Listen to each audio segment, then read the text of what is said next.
poner nuestro tiempo para estudiar la palabra del Eterno en este día de Shabbat. Es un Shabbat especial. Apenas hablábamos hace poco de los días de Shabbat que reciben nombres especiales, y este es uno de ellos. Apenas recién estuvimos celebrando el Shabbat Hagadol, Shabbat grande, y ahora estamos en este Shabbat que es el Shabbat Hol HaMoed, que como les decía hace rato, se le llama así. El nombre hebreo es porque es el Shabbat intermedio, es lo que significa Hol HaMoed, intermedio, el que queda en medio justamente de esta festividad de Matzot, que Matzot significa pues panes sin levadura. Está escrito en la palabra del Eterno en el libro de Levítico capítulo 23, donde se nos dan las instrucciones para las santas convocaciones, que primero se celebra el Cordero de Pesaj, el sacrificio del Cordero de Pesaj, el 14 del mes primero, entre las 2 tardes. El 15, al caer la noche, se lleva a cabo la cena de Pesaj, y es el inicio de los 7 días de panes sin levadura. Justo en medio de esta festividad está este Shabbat Hol HaMoed, pero también justo en medio de la festividad de Matzot hay otra mención que es Bikurim, ahí en la Torah. Bikurim, que es la fiesta de las primicias, los primeros frutos.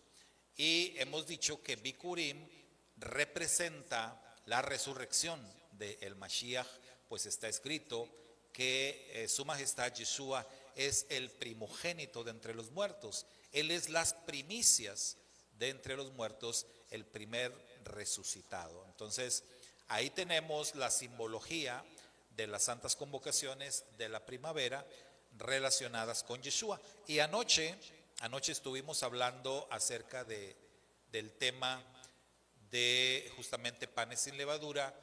El tema que les compartí anoche estaba relacionado con el misterio del matzá, el misterio que encontramos en lo que es un pan sin levadura. Y decíamos anoche que la diferencia entre lo que es un matzá, un pan sin levadura, y un hametz, un pan leudado, es el tiempo. Eso es la diferencia, el tiempo. Porque les decía yo que cuando tú preparas tu harina con agua, que son los ingredientes principales para preparar en este caso un pan sin levadura, y tú haces la mezcla de la harina con el agua, a partir de que haces la mezcla, a partir de que estos dos ingredientes se juntan, tú tienes, a partir de ahí empieza la cuenta regresiva, y a partir de ahí tienes entre 18 a 20 minutos solamente. En el judaísmo son bien estrictos, ellos dicen 18, no nos vamos a arriesgar más. 18 minutos para tener tu mezcla lista, extenderla y mandar los panes a cocer al fuego. ¿Por qué? ¿Qué sucede? ¿Qué sucede después de 18 minutos? Decíamos anoche, se deja venir todo un ejército invasor de bacterias, que es la levadura, que no las invitaste, que no son parte de tu preparación, pero que llegan, están en el medio ambiente, están en el aire, y a ellas les toma ese tiempo como darse cuenta y llegar. Entonces, si tú te tardas 18 minutos, entonces llega la levadura. Llega el ejército invasor y ya esa masa, esa preparación ya se te leudó, ya se te fermentó. Ya no es matzá, ya no es pan sin levadura, ahora se convirtió en un pan leudado, en un pan fermentado. Y eso no era lo que querías, ¿verdad? Todo eso lo platicábamos anoche y nos enfocábamos en el factor tiempo. La importancia del tiempo. Ahora, decíamos que el pan sin levadura, pues obviamente representa una vida en santidad. representa lo que es agradable delante de Dios, representa el plan de Dios para cada persona.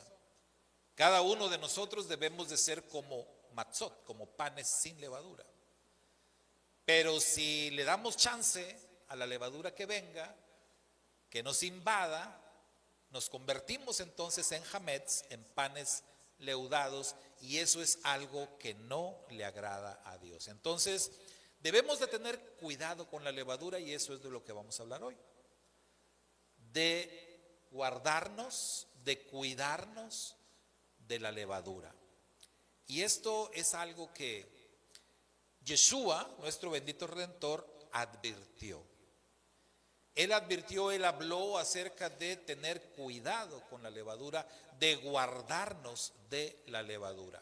Ahora, la levadura, esos ejércitos, esos gérmenes o bacterias que vienen a fermentar nuestra preparación de harina, en lo espiritual, en las Sagradas Escrituras, en la Biblia, la levadura siempre son sinónimo de maldad. Siempre son sinónimo de pecado. La levadura siempre es sinónimo de corrupción. Es sinónimo de muerte. Siempre que ustedes vayan a la Biblia y que se hable en la Biblia de levadura, se va a hablar de la levadura en un sentido negativo, en algo desagradable. Siempre, en cada ocasión. Si yo sé que hoy en día, cuando hablamos de levadura, apegados a lo físico, a lo material, pues estamos hablando de algo que consumimos de manera normal, ¿verdad? Aunque hay que decirlo, hay que aclarar que la levadura bíblica no es la levadura de hoy en día. O sea, eso hay que entenderlo, la diferencia. Es como cuando hablamos de la lepra. La lepra bíblica no es la lepra que hoy conocemos.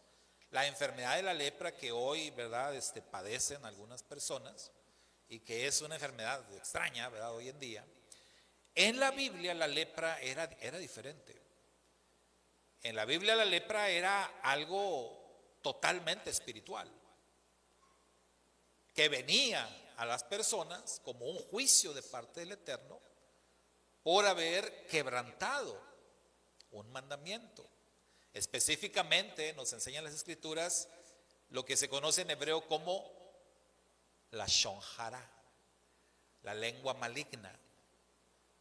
Cuando empiezas a hablar tú por ahí mal de alguien, empiezas a hablar chismes, empiezas a decir cosas negativas de alguien, inventar cosas, eso es la lashon hara, lengua maligna. Bendito el Eterno, de veras, bendito el Eterno, que hoy ya no estamos bajo ese. No, imagínense, ¿no? ¿Cuántos llegaríamos acá todos blancuzcos, todos leprosos aquí, todos enjuiciados por andar hablando lengua maligna? Bueno, la lepra bíblica entonces no es la lepra de hoy. La levadura en la Biblia no es la levadura de hoy en día. Desde una perspectiva totalmente física lo estoy diciendo. La levadura física de la que hablan las Escrituras es que cuando se preparaba la harina con el agua, cuando iban a preparar un pan, lo que hacía la persona que iba a preparar era que tomaba una pequeña porcioncita, la separaba y la dejaba aparte, y ahí la dejaba que se fermentara. Entonces, fermentar es como equivalente a que se muera. ¿Sí sabían eso? O sea, dejarlo fermentar es como dejarlo que se muera. Y es extraño el concepto, porque cuando nosotros pensamos en fermentación, por ejemplo, aplicándolo a los vinos, decimos, no, pues los vinos, entre más tiempo que tengan de fermentación, son más sabrosos. Es más rico y es mucho más caro un vino de muchos años, carísimo, ¿sí? Y es extraño, ¿por qué? Porque la fermentación en sí es como que muere. En el caso sobre todo del pan, esa bolita que separaban de masa, de harina ahí y que la dejaban fermentar era dejarla morir. Es como que lleguen las bacterias, que llegue la levadura, que lleguen los honguitos, que llegue todo ahí. Y luego ya en otra preparación después, quizás mañana, cuando voy a preparar masa nueva, tomaba ese pedacito de masa que dejé del día de ayer ahí, echándose a perder, vamos a decirlo así, lo tomo y lo mezclo con la masa nueva. Y entonces ahí es donde aplica aquello que dice un poco de levadura, leuda toda la masa. ¿Sí? Y el pan que va a surgir de aquí, y luego más cuando ya lo amasaste y lo dejas ahí, como dicen, reposar, déjalo reposar ahí, media hora, una hora. ¿Y qué pasa cuando lo dejas reposar? Tenías un pedacito así y se hace como así, ¿verdad? Se crece al doble o más. Entonces, eso es leudar, eso es fermentar. Y lo que obtienes, pues, es un pan inflado, muy bonitos, porque los panes así inflados son muy bonitos, pero están muertos. O sea, la diferencia entre un pan leudado y un matzá, un pan sin leudar, es que el pan sin levadura es más pesado, más vivo. El matzá, como este que tengo yo acá, porque se le hace así delgadito, ¿verdad? Y aparte pues lo pones y queda tostadito. Pero si tú haces un matzá, digamos como lo hacían en los tiempos bíblicos, el pan así sin leudar rápido y meterlo al horno, que no le dice chance de leudar, te queda un pan bien pesado. ¿Se han comido ese pan así? Como el pan árabe, ¿han comido el pan árabe? Que el pan árabe es pues los árabes son primos de los israelitas, ¿verdad? Y también tienen las mismas costumbres. Entonces, el pan árabe es un pan que se puede comer como matzá porque es un pan que no lo dejan leudar. Pero el pan árabe usted lo agarra, está pesadito, ¿sí? Porque es un pan que tiene vida. Usted se come una concha o una dona. ¿Y qué pasa con esos panes? Están muertos, están huecos, ¿verdad? Así ahí por dentro, porque se inflan. Entonces, esa es la diferencia. Pero otra vez, extrañamente, cuando si cualquiera que le pregunten, oye, ¿y cuál está más rico?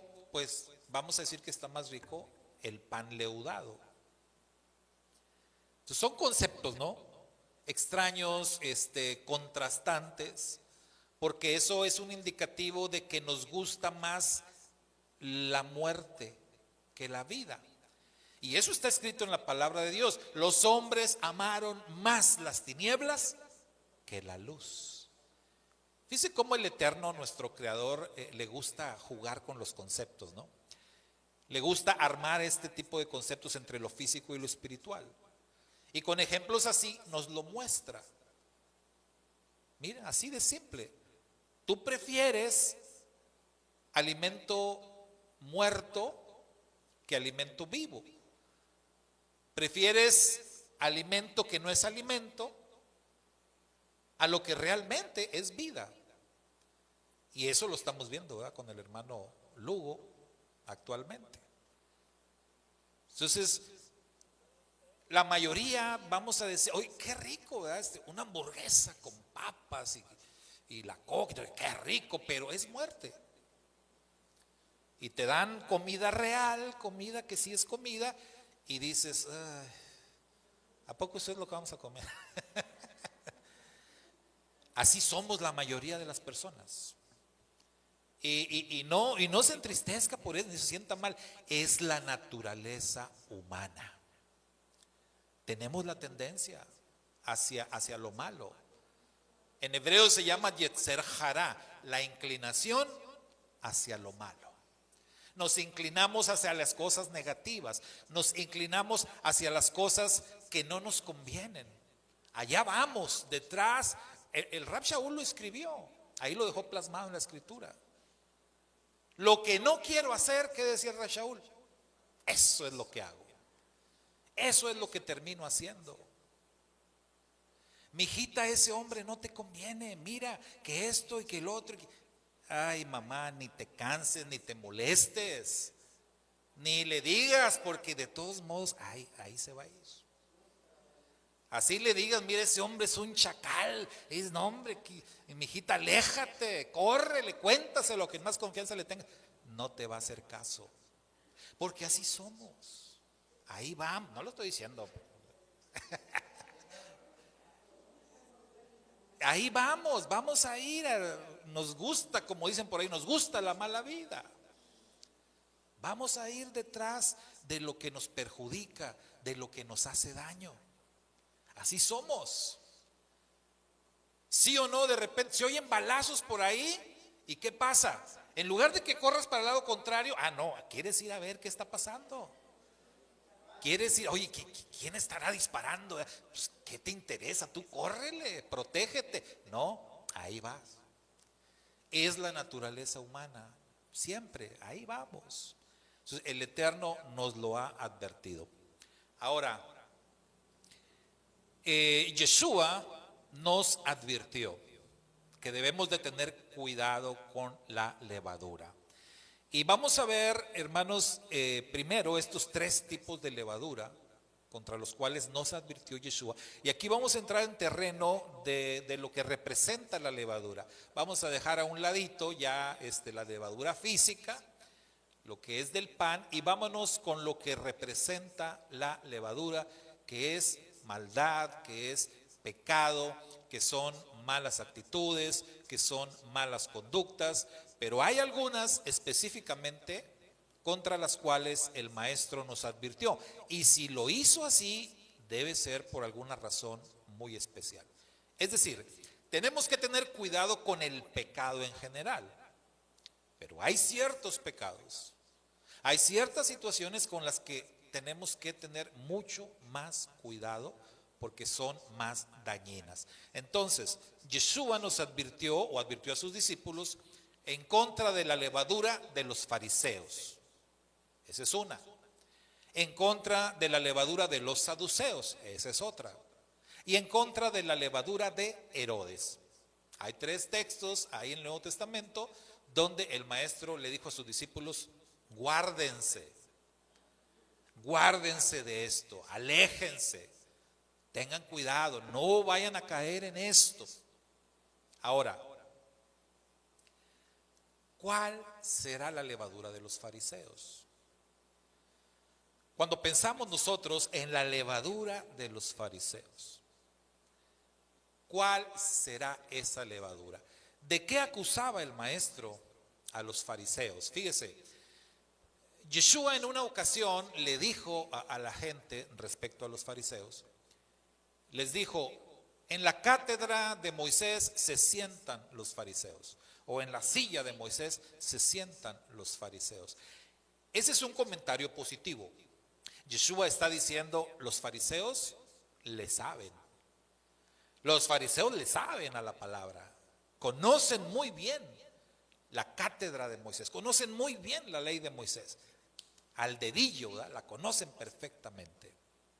De manera que entonces Yeshua decía a la gente: hagan lo que ellos dicen. Todo lo que ellos dicen está bien. Toda la enseñanza de ellos es correcta.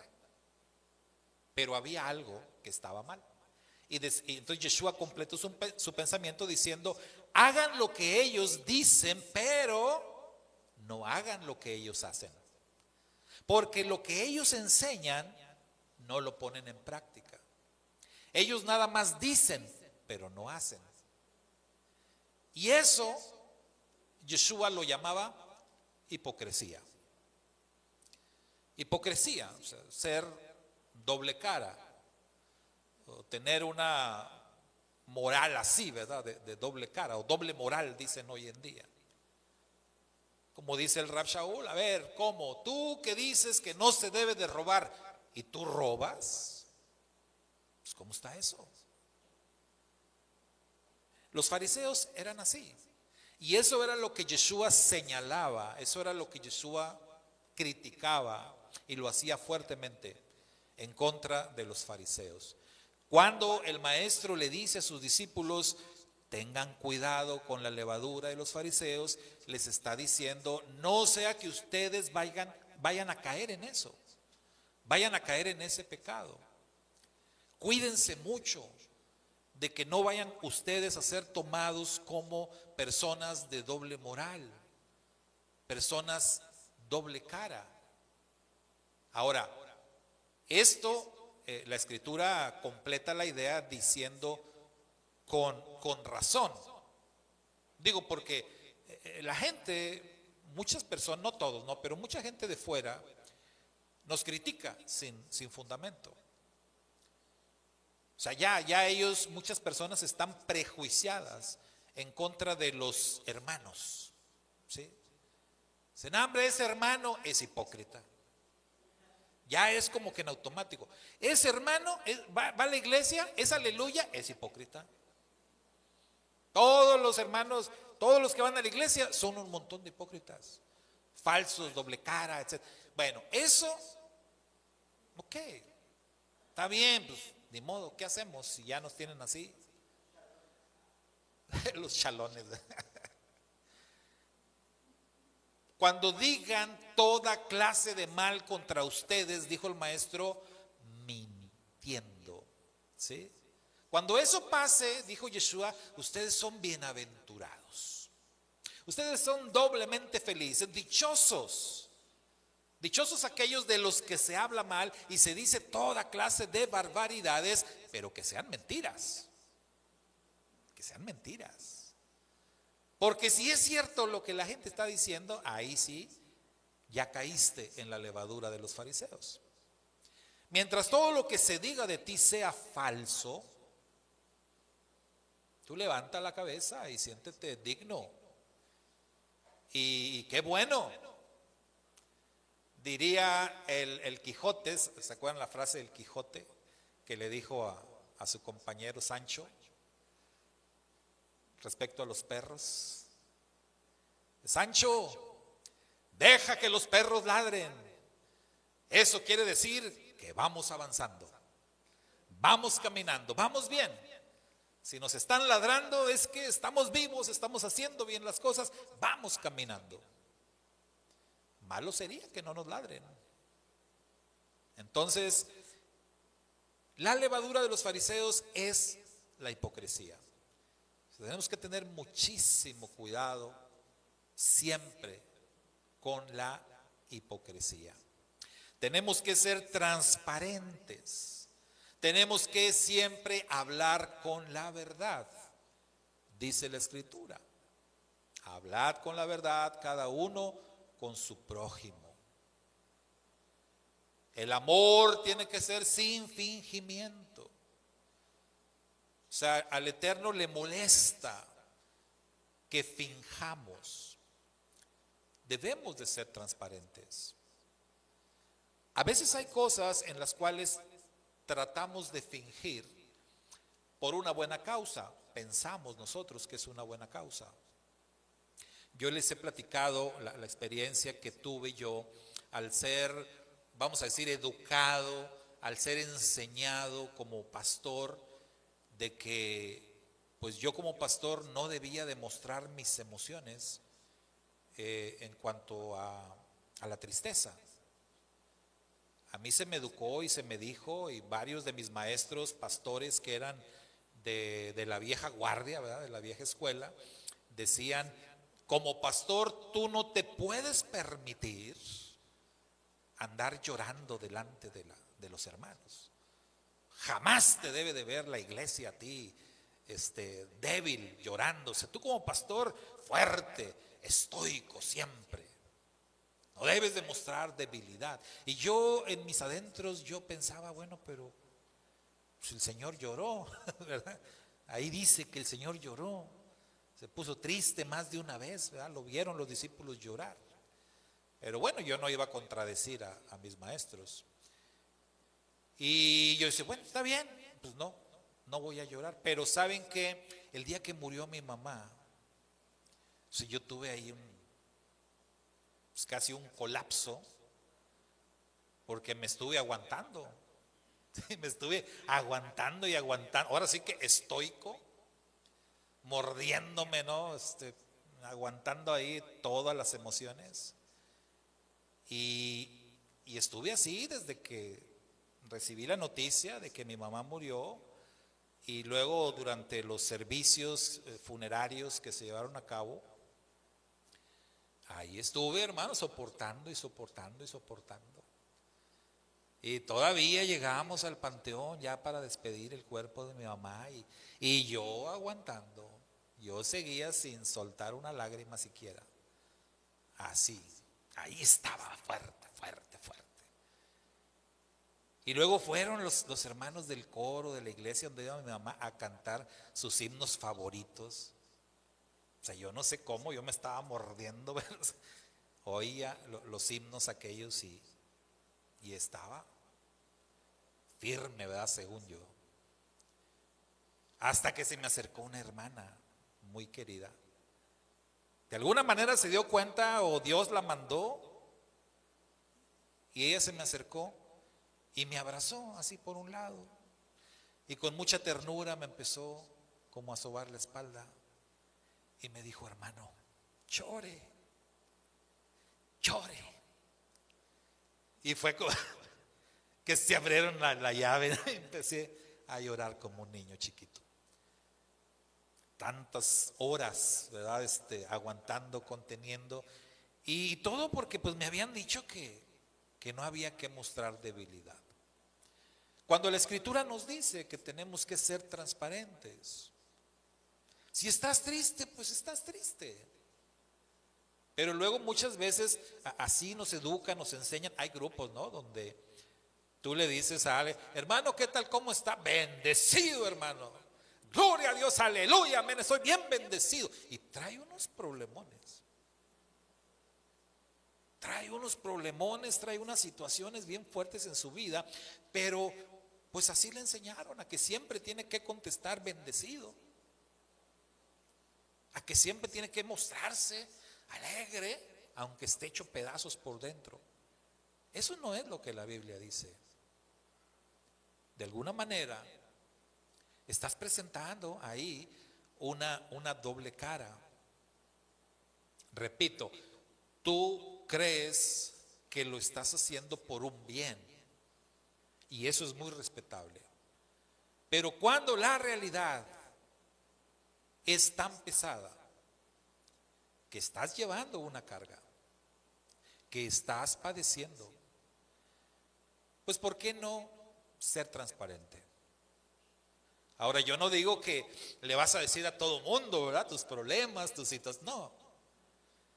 Pero siempre es necesario y es importante el que puedas tener a alguien en quien confiar, alguien con quien te puedas desahogar. Y no estoy hablando de Dios, porque con Dios todos lo hacemos, pero es necesario que tengas a alguien físico en este plano con quien puedas desahogarte, ser transparente. Eso era una situación que a nuestro Señor le pasaba, que él sí batallaba para eso, porque pues los discípulos nada más no se prestaban mucho, ¿verdad? Ahí allá en Getsemaní, Yeshua necesitaba apoyo y se le durmieron. Venía él, oye, y pues los tuvo que regañar. Oye, no me han podido apoyar ni una hora siquiera.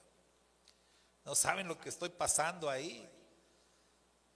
Bueno, yo sé que es difícil a veces encontrar a alguien, pero sí es necesario ser transparentes, no caer en la cuestión de la hipocresía, de la doble cara, de la doble moral como los fariseos. Ahora, la levadura de los saduceos. ¿Cuál era la levadura de los saduceos? ¿Qué era lo que caracterizaba a este grupo, a esta secta, que también era un grupo muy poderoso en los tiempos de Yeshua? Ellos eran los que gobernaban el templo. Ellos eran los que tenían ahí en sus manos al sumo sacerdote, era de los saduceos. Entonces, ¿cuál era la levadura de ellos? En cierta ocasión, la escritura nos dice que se acercó un grupo de saduceos a Yeshua para, según ellos, ponerlo a prueba. Y se acuerdan que vinieron y le dijeron, maestro, te traemos aquí un dilema, ¿verdad? Una mujer se casó con un hombre y no tuvo descendencia, entonces de acuerdo a la Torá, se casó luego con uno de sus hermanos para que le levantara descendencia, pero el segundo hermano también murió sin levantar descendencia y se casó con el otro hermano, y así estuvo casada con 7 hermanos esa mujer. Entonces, el dilema aquí viene, ¿verdad? En la resurrección de los muertos, ¿cuál de los 7 va a ser el esposo de ella? Porque los 7 fueron sus maridos. ¿Y se acuerdan que les dijo Yeshua? Erráis ignorando las escrituras y el poder de Dios. Entonces, la levadura de los saduceos era la ignorancia. O sea, ellos eran ignorantes. El maestro los clasificó como ignorantes de las escrituras. Eviten, entonces Yeshua le está diciendo a sus discípulos, eviten la levadura de los saduceos, eviten ser ignorantes. Y para evitar la ignorancia de las escrituras, ¿qué tenemos que hacer? Estudiar, prepararnos, escudriñar, dijo Yeshua. Hay que escudriñar las escrituras. Cuando tú te quedas solamente con lo que un maestro te dice, estás en un problemón. Y por muchos años nosotros estuvimos así. Por muchos años su servidor estuvo así. Y mi problema era precisamente, como dije hace un momento, que yo no me atrevía a contradecir. Al que fue mi mentor, mi pastor, sí, porque me dio la confianza y hubo muchas cosas que yo le decía, oiga, pero esto, oiga. Al grado que cuando íbamos para el seminario, que yo iba a entrar a mi primer año en el seminario, él ya iba a cursar su 4.º año y él me llevaba para allá. Y en camino al seminario me dijo, hermano Saúl, nada más te quiero advertir una cosa, hermano, o decir algo. Le dije, sí. Ten mucho cuidado en el seminario, no vayas a andar preguntando tanta cosa como me preguntas a mí. Mejor pregúntame a mí, pero evita lo que los maestros te digan, hermano. Sí, tú sígueles la corriente, no los cuestiones, no los contradigas porque te vas a meter en problemas. Mejor pregúntame a mí. Y yo, pues, bueno, pues no se lo aseguro, ¿verdad? Pero siempre me gustó mucho preguntar, pero siempre tuve cuidado de no contradecir, ¿verdad? A los maestros. Pero por lo mismo, pues siempre tenía que dar por hecho que todo lo que se decía, así era. Así era, esa era la autoridad. Pero de repente yo agarraba, leía otras cosas y me daba en la misma Biblia. Y yo cuestionaba si esto que estábamos haciendo era lo correcto. Los saduceos eran ignorantes. Ellos no escudriñaban, ellos no estudiaban, no se metían a profundidad en las escrituras y tenían tremendos errores en su doctrina. Porque no solamente no creían en la resurrección, que ese era su principal problema. Esa historia que se inventaron y que no, ahí el punto clave era la resurrección. Cuando ellos dicen, en la resurrección de los muertos, como mofándose, ¿verdad? Como burlándose. En la resurrección de los muertos, ¿con quién va a estar casado? Yeshua fue ahí a lo importante y dijo, ustedes están equivocados totalmente. Ustedes están pasando por alto el poder de Dios y lo que dice la Torá.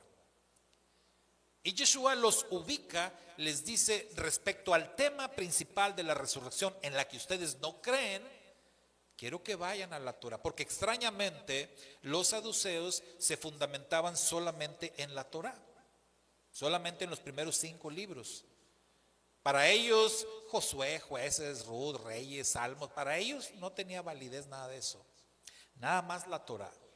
Y por eso Yeshua les cita la Torá y les dice, ¿qué no han leído ahí lo que está escrito cuando el Eterno se le manifestó a Moisés, ustedes que tanto defienden la ley de Moisés, y ahí el Eterno le dijo: yo soy el Dios de tus padres, el Dios de Abraham, el Dios de Isaac y el Dios de Jacob. Y les dijo Yeshua: Dios no es un Dios de gente muerta. Él es un Dios de vivos y para Él todos viven. Así que, ¿ustedes que no creen en eso? Ahí está escrito. Entonces ellos cometían el error de poner en duda la palabra de Dios, de no estudiarla, de no profundizar. Esa era la levadura de los saduceos, y Yeshua le dice a sus discípulos: tengan cuidado con eso. No vayan a caer en ese error. Esfuércense por estudiar, por escudriñar. No vaya a ser que anden ustedes inventando falsas creencias, falsas doctrinas, solo por ignorancia. Luego advirtió sobre la levadura de Herodes. Cuídense de la levadura de Herodes. ¿Cuál será la levadura de Herodes? Vamos a ver, ¿quién era Herodes? Herodes era el rey del área de Judea. O sea, era el rey de los judíos, vamos a decirlo así. Pero realmente Herodes estaba ahí, en ese lugar de privilegio o en ese trono, de una manera legal. No. ¿En qué convertía eso a Herodes? En un usurpador. Ese Herodes era un usurpador. Estaba tomando un lugar que no le correspondía. Entonces, podemos decir que la levadura de Herodes tiene que ver con eso. Nunca andes tú usurpando algo que no eres, queriendo ser algo que no eres. Porque eso era este hombre. Algunos escritores dicen que ni judío era, imagínense. Ni judío era. Entonces, ¿cómo vas a ser rey de los judíos si ni siquiera eres judío? Esto es como de repente algunos políticos que tenemos por acá. Imagínense, ¿no? Tener un alcalde en la ciudad que no vive en la ciudad. Pues, ¿de qué me estás hablando? Si tú eres aquí el alcalde de esta ciudad, pues tienes que vivir aquí. Tienes que andar aquí, moverte aquí, ver las necesidades. Pues si vives allá en otra parte, le gusta la leche americana y todo, pues no. Herodes, dicen algunos, no era ni judío. Entonces él estaba usurpando funciones. Otra cosa que tenía Herodes es que él, para mantenerse ahí, en ese lugar de autoridad, Herodes hacía lo que fuera. Entonces, era un usurpador, era un corrupto, que lo peor que puede haber en alguien que es un gobernante, que está en un puesto de autoridad, es que sea corrupto. Entonces era un usurpador, era un corrupto, y era alguien que hacía lo que fuera para seguir ahí. O sea, los tratos que Herodes tenía con el Imperio Romano era de lo que quieras, o sea, Roma, lo que quieras, o sea, tú nada más dame chance de yo seguir aquí. ¿Eres esto? ¿Quieres aquello? Sí, yo te lo doy. Nada más déjame seguir en el poder. ¿Suena esto a algo que hacen políticos? Sí, ¿verdad? Entonces, esa era la levadura de Herodes. Yeshua le dice a sus discípulos: tengan cuidado con eso. Ahora, ¿por qué les advierte sobre temas que son más como de política? ¿Tenía razón Yeshua? Sí, claro que sí. De hecho, hay un episodio ahí entre los discípulos en donde ya se andaban ellos como que peleando, como que discutiendo de quién era el más importante. ¿Se acuerdan? Hubo dos discípulos que no fueron ellos directamente, pero fue la mamá cuervo, decimos en México, ¿no? Fue la mamá de ellos a decirle a Yeshua: Señor, yo quiero que mis hijos, mis hijitos estos, los Boanerges, los hijos del trueno, sé que tienen problemas de carácter, pero Señor, son buenos muchachos. Cuando tú ya estés en tu reino, en todo tu esplendor, que te sientes en el trono, yo quiero que les concedas a mis hijitos que se sienten uno a tu derecha y el otro a tu izquierda. ¿Nada más eso, señora? Sí, nada más. Imagínense luego quién iba a ser el de la derecha y quién de la izquierda, y se iban a pelear entre ellos, ¿no? Entonces llegó a oído de los demás discípulos la petición de la mamá y empezaron a discutir entre ellos. ¿Por qué? Pues yo también quiero ese lugar y tal. Se empezaron a pelear, ¿verdad? A discutir. Y entonces Yeshua los manda a llamar a todos, a ver, todos para acá. ¿Y se acuerdan qué les dijo? Los gobernantes de las naciones, los reyes, los políticos, ellos se pelean por esas cosas. Ellos les gustan esas cosas. Entre ustedes no tiene que ser de esa manera. Entre ustedes las cosas van a funcionar así. ¿Y se acuerdan qué les enseñó sobre el liderazgo? Humillarse, servir. Y se puso como ejemplo. O sea, Yeshua dijo, a ver, si alguien aquí es el Señor, el mero mero, el que manda, soy yo. Y yo, el Señor, he venido a este mundo no para ser servido, sino para servir, para convertirme en siervo de muchos. Y ese es el ejemplo que yo les doy a ustedes. Pues si yo, el Señor, hago esto, ustedes tienen que hacerlo también. En el reino va a funcionar la cosa así. A medida de que tú te hagas más y más pequeño y te humilles, recibirás mayor exaltación. Pero los que en el reino se quieran exaltar van a ser humillados. Aquí no es como en el mundo, aquí funciona bien diferente. Entonces Yeshua los tuvo que ubicar. Entonces la advertencia sobre la levadura de Herodes tiene mucha razón, tiene mucho fundamento. ¿Por qué? Porque dentro de los grupos de creyentes, ahí también hay política, mal entendida, pero política. ¿Ustedes saben qué es la política? ¿O cómo se define la política? La correcta definición de lo que es política es el arte de servir a las personas. Eso es la política correcta. Es el arte de servir a las personas. Entonces, ¿debe haber política entre los creyentes según se entiende esa definición? Claro que sí, porque Yeshua dijo, yo he venido para servir, para ser un político correctamente.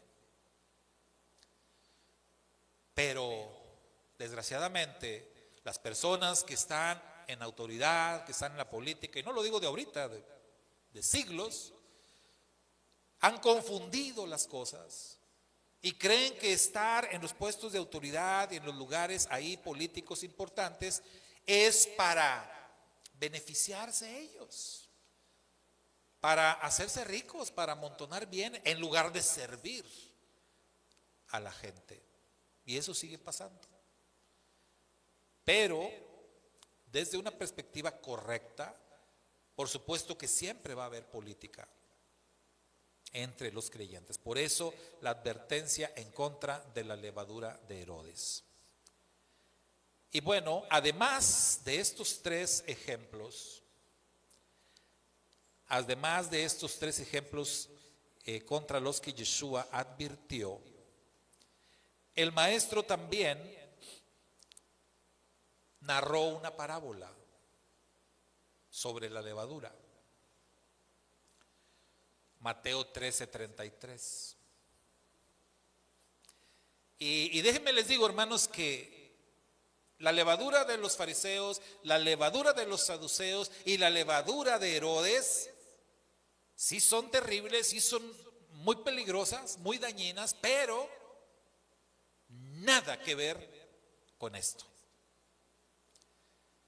De las diferentes levaduras contra las cuales nos advierte el maestro Yeshua, esta es la peor. Esta levadura es la más terrible y la más peligrosa. Dice Mateo 13:33, otra parábola les dijo: el reino de los cielos es semejante a la levadura que tomó una mujer y escondió en 3 medidas de harina hasta que todo fue leudado. ¿Cómo ven? ¿Cuál es esa levadura? No sé si yo les preguntara aquí, porque cuando tú escuchas una parábola, lo más importante de la parábola es pues el significado, ¿verdad? ¿Cuál es la lección de esa parábola?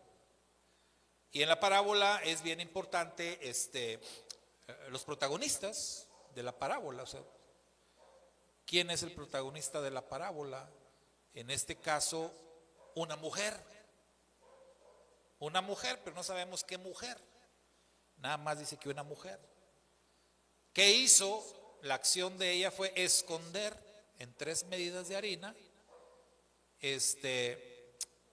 levadura. Ahí la escondió hasta que todo fue leudado. Ahora, si ustedes no entienden el significado de esta parábola y ustedes dicen, quiero entender el significado de esta parábola, a ver, ahorita pues ¿qué hago? Le pregunto a algún pastor, algún maestro, o ahorita pues voy a Google, ¿verdad?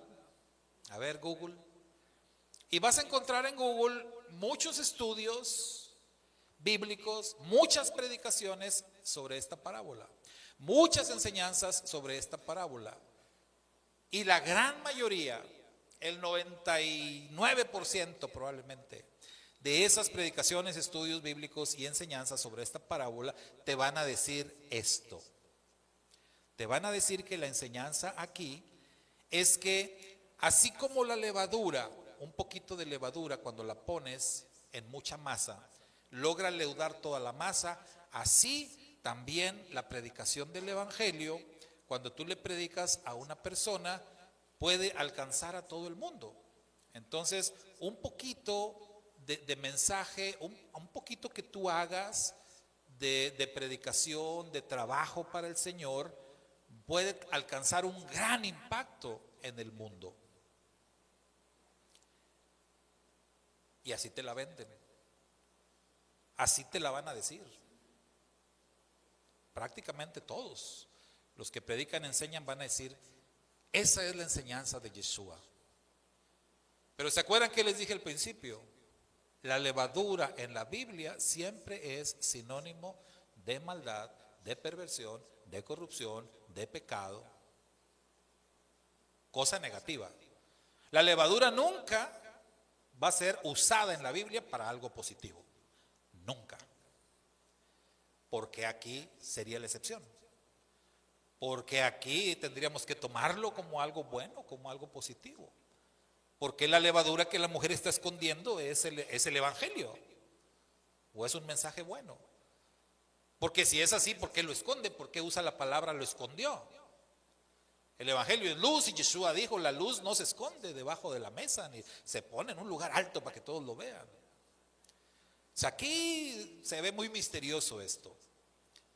Ahora, si nosotros vamos al contexto de esta parábola en Mateo 13, porque aquí dice, otra parábola les dijo, ok, entonces tengo que ir al texto y tengo que ir a lo que hay atrás, porque esta es otra parábola, quiere decir que esta está conectada con la parábola anterior.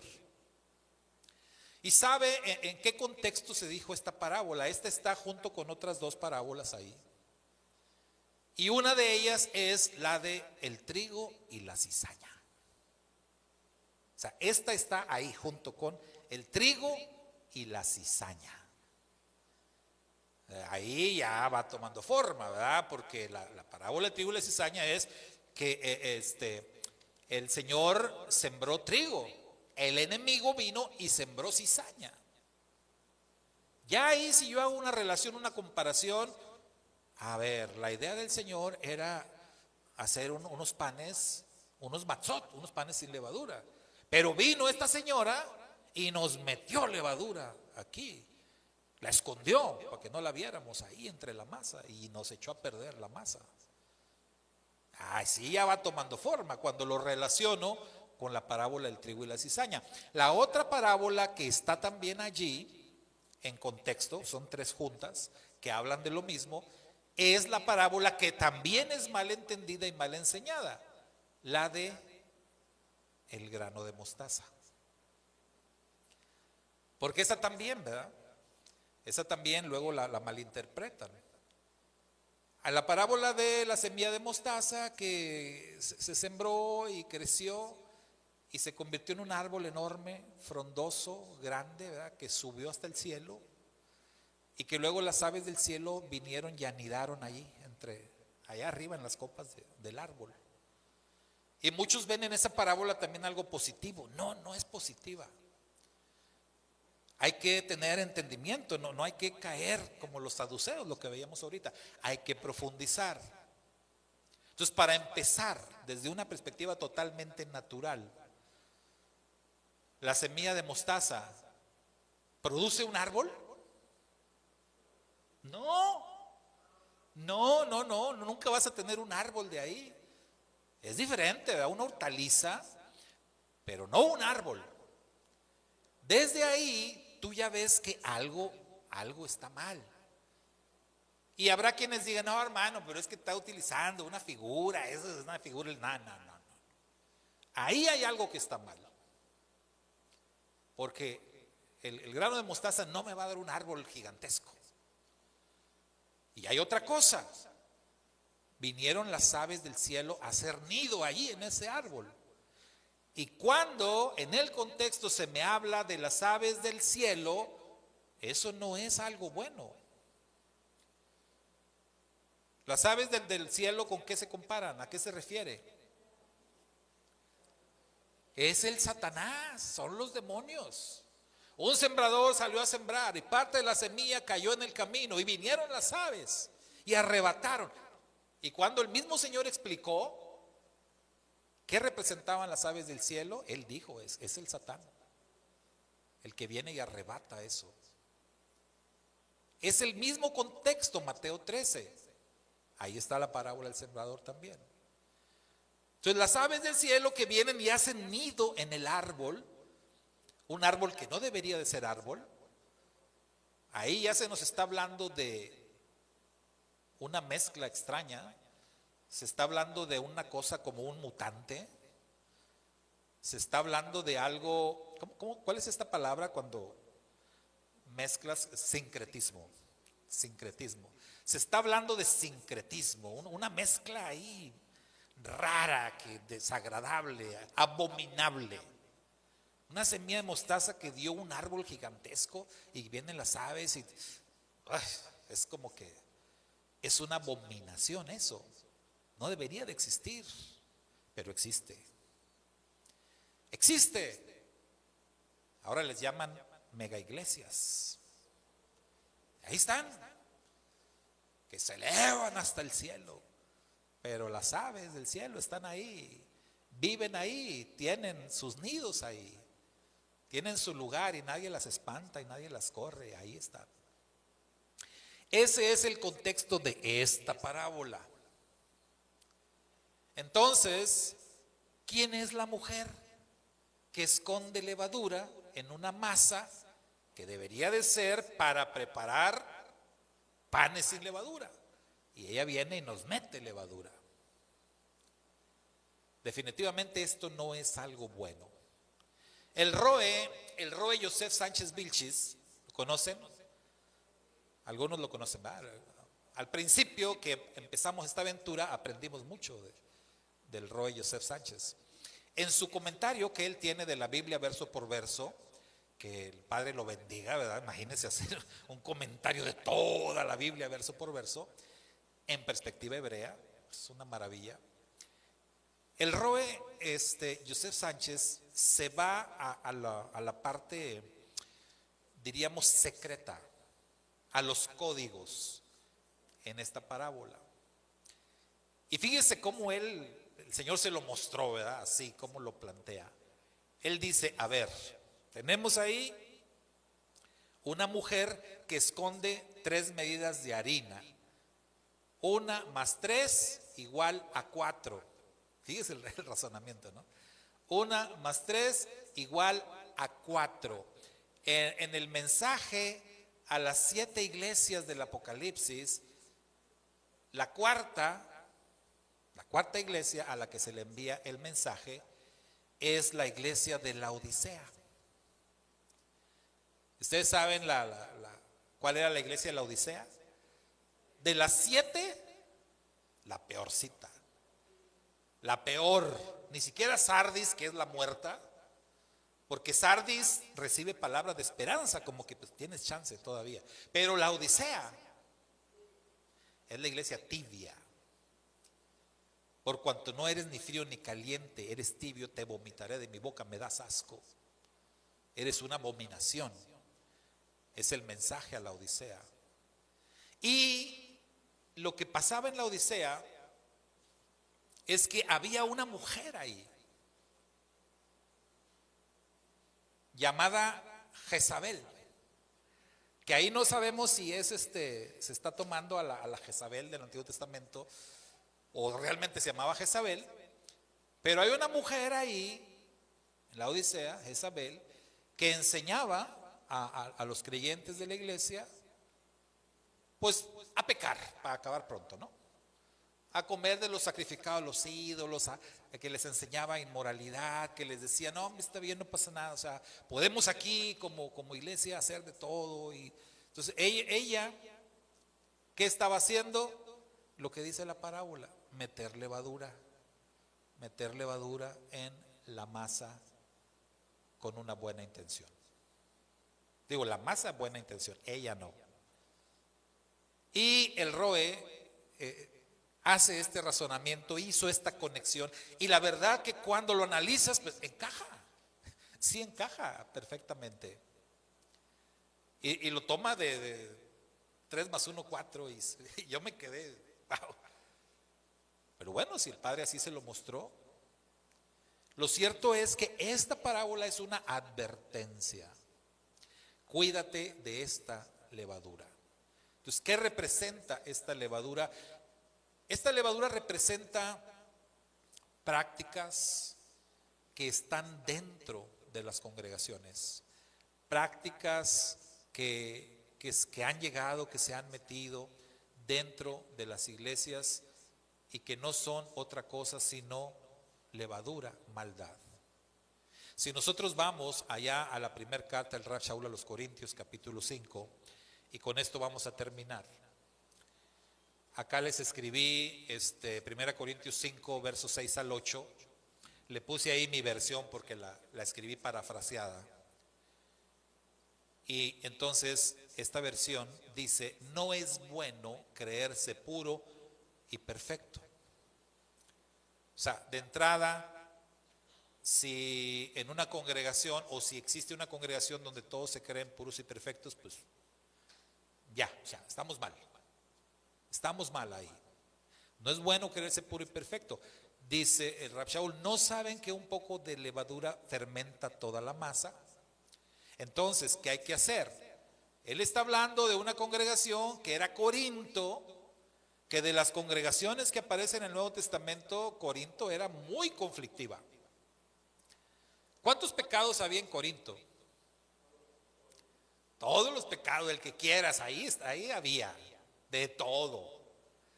Corinto era como ¿cómo se llamaba aquella cueva, de Adulam, ¿no? Donde se refugiaban los bandidos, los forajidos en los días del rey David. Bueno, lo de Bar era una ciudad, no, pero una cueva, creo que se llamaba Adulam.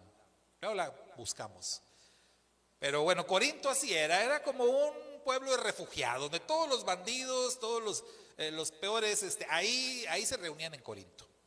Bueno, y el Rab Shaul les dice, un poco de levadura fermenta toda la masa. Entonces, ¿qué tenemos que hacer? Sacar de nuestras vidas los viejos pecados, los viejos hábitos, la levadura vieja, para hacer masa nueva, sin levadura. porque para eso es que el Mashiach murió, para hacer de nosotros nuevas criaturas. Por tanto, celebremos la fiesta. Él está hablando en un contexto de celebrar la fiesta, esta fiesta de panes sin levadura. Celebremos la fiesta, pero no con la levadura vieja. O sea, no con los pecados de antes. Ya tienes que superar los viejos pecados. No con la levadura de malicia y de maldad, o sea, la inclinación al mal, sino siendo panes sin levadura, llenos de santidad, transparencia y verdad.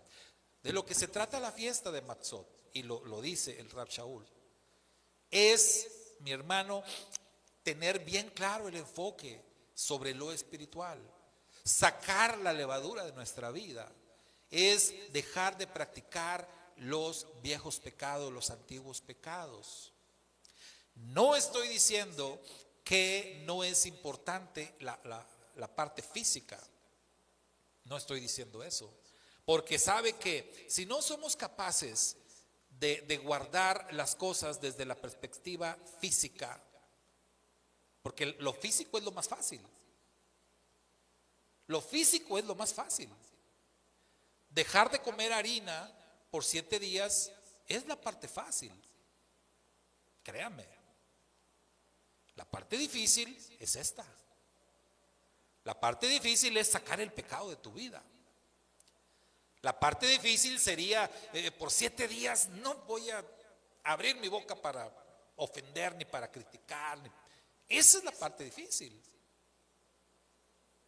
Sacar el pecado de tu vida. Pero Yeshua, para señalarnos que lo físico también es importante, Yeshua dijo: el que es fiel en lo poco, también en lo más es fiel. Pero el que no es fiel en lo poco, ¿cómo le puedes confiar lo verdadero?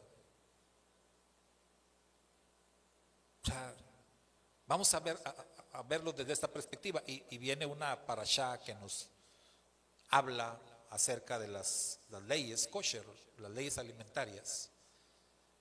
Y justamente en esa parashá, cuando se habla de leyes alimentarias, aparece aquella frase que todo el mundo conoce: sed santos porque yo soy santo, dice el Señor. Pero fíjese el contexto, siempre el contexto es importante. Porque nos vamos a ir, sed santos, tengo que ser santo como el Señor, apartarme de lo malo. A ver, pero el contexto es que te apartes de las cosas que no debes de comer. O sea, no inviertas el orden. Antes de que digas, voy a ser santo, voy a cantar salmos, a ver, primero deja de comer cochino, deja de comer puerco, primero, antes. Porque sed santos porque yo soy santo está en el contexto de leyes alimentarias. Come kosher, come lo que Dios ordena que comas. Y lo que no, sácalo de tu vida. Esa es la parte fácil. Ya luego viene lo espiritual. Entonces Yeshua nos afirma: el que es fiel en lo poco, también en lo más es fiel. El Rab Shaul dice, hablando de la fiesta de panes sin levadura, que tenemos que sacar el pecado de nuestras vidas. Si usted va al contexto de Corintios 5, ¿cuál es el contexto? Que había ahí en la iglesia, ya dijimos que había de todos los pecados, pero en los pecados también hay niveles. Y había un pecado ahí en Corinto que el Rab Shaul dijo: oigan, ya se están pasando. O sea, está bien que sí, pero tienen ustedes ahí un fulano que está cometiendo inmoralidad sexual. ¿Y cómo estaba la cosa? ¿Se acuerdan? ¿Con quién? Con la esposa de su padre, ¿verdad? Ahí, así como el Rubén, ¿no? Que algunos comentaristas dicen que no, pero bueno. Un pecado que decía Pablo, ni siquiera, no lo quiero ni mencionar, ¿verdad? Se está metiendo con la esposa del papá. Y lo más grave es que todos en la congregación lo saben y nadie dice nada. Todos callan. Entonces decía el Rab Shaul, o hacen algo, o cuando yo vaya, van a ver. Pues vale más que hagan algo. Entonces, ese era el contexto de todo esto, ¿no? Sacar el pecado de tu vida. De eso es de lo que se trata. Ser masa nueva, ser un pan sin levadura, celebrar la fiesta con buena actitud, sacando el pecado de tu vida. Shabbat Shalom. Shabbat Shalom. Hay que trabajar duro en eso, en sacar el pecado de nuestra vida. Porque hay mucho, hermano. Yo cuando veo a mis hermanos judíos que andan bien apurados, sacando de la cocina integral, ¿verdad? Las pastas y barre, no vaya a haber moronitas. Hay otras cosas con las que sí hay que trabajar más duro, ¿verdad? Está bien, es la parte física, pero esa misma fuerza, esa dedicación y hasta exageración, si usted quiere, hay que ponerla en la parte espiritual también. ¿Sale? Bueno, continuamos, hermanos, con el tiempo para las ofrendas.